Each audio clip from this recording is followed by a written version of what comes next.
Morning, guys. Today I want to talk about it's a little bit of an issue that I see with my own Persian brothers and sisters and in the Persian culture, and this is the issue of what we call in Farsi Nejat Parasti, which means worshiping your own race. And the Persian people have a very high degree of this. This just means that you really put your own race on a very high pedestal. And of course, Persians have a long history. This is our culture dates back to maybe approximately 3,000 years ago. And there's been many civilizations in the land of Iran over time. And so, of course, there's a lot to be proud of. Um, but at the same time, this notion that we're more special than other people, it can be problematic, and it creates issues in the sense that first of all you lose humility, and once you lose that, then you have these thoughts of grandeur, and I think it creates a lot of issues for us when we look at the way Iran is now and where it needs to go, and also we it kind of transports us out of reality. And so what do I mean by that? So for example, when I was a kid, the we had a few different sayings. Like for example, one is that honar nazd Iranian است bas, which means that art is with Iranians and Iranians only. Okay, and this is what I was told, and I believed it. It was like a saying as if this is the truth. And another one, which is the city where I lived in Esfahan, was that Esfahan Nesfa Jahan, which means Esfahan is half the world, meaning if you saw Esfahan, you'd seen half the world. And so, of course, I also believe that if they're telling me this, and it rhymes in a poetical kind of way. And no doubt, when Esfahan was in its prime 500 years ago, it was one of the most beautiful cities in the world. But um, what level of brainwashing is that to think that it is half the world? It is not. The world's a very big place, and there's many other civilizations also, besides the civilizations that were in Iran. There's many other things that were created, and also this thing about that art is with Iranians only, and Iranians only, and nobody else has art. I mean, the first time I went to Istanbul, I was shocked. I was like, wow, such a beautiful and ancient city. And and then as I traveled more and more in the world, I saw more and more, and I just came to realize that no culture or civilization in the world has the authority. It's like the final say on art, culture, and creation. And this is ultimately humanity's gift to the earth, not any necessarily any one culture or people. And so this type of thinking, for us Persians to think that we are more special in a certain way than other people, first of all, I think is our first impediment to progress.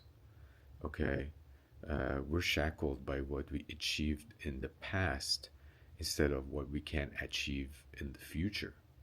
Okay, we're always, if you talk to a Persian person, they're always going on and on about this is the Persian Empire 2,500 years ago. It went from here to there. We invented this, we invented that. Okay, but what about now? Right? What about now? Look at where we are now. And yeah, sure. I mean, I understand there's a oppressive regime there, and that really limits us. But what about before that? Like, what about 80 years ago? It's not like we were doing, fantastic. I mean, we had a country that had a lot of oil money, and we were just buying stuff. It's not like we were creating much.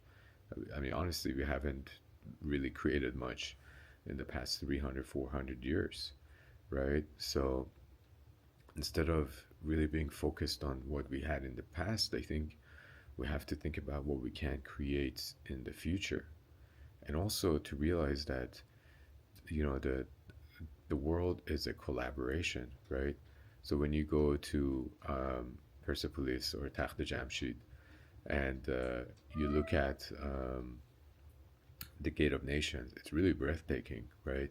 And it absolutely takes your breath away. And I didn't realize that Cyrus the Great modeled that from the Gate of Nations in Babylon. So, Cyrus the Great and his tribe, the Achaemenid tribe, they were nomads. They were living in tents. They didn't even know how to build these things, how to build a massive structure like that. When Cyrus conquers Babylon, then he brings the masons and stoneworkers and things like that, and he basically copies the Gate of Nations of Babylon, the Ishtar Gate, which is in one of the European museums. It's honestly, it's more impressive than the Gate of Nations of Persepolis, and that's where he learns that. So, in essence, all civilization is a collaboration and learning from other civilizations, right? It's there. There is no one civilization that created everything by itself. It's a continuous process of learning from others, from your neighbors, and it's a continuous process of collaboration.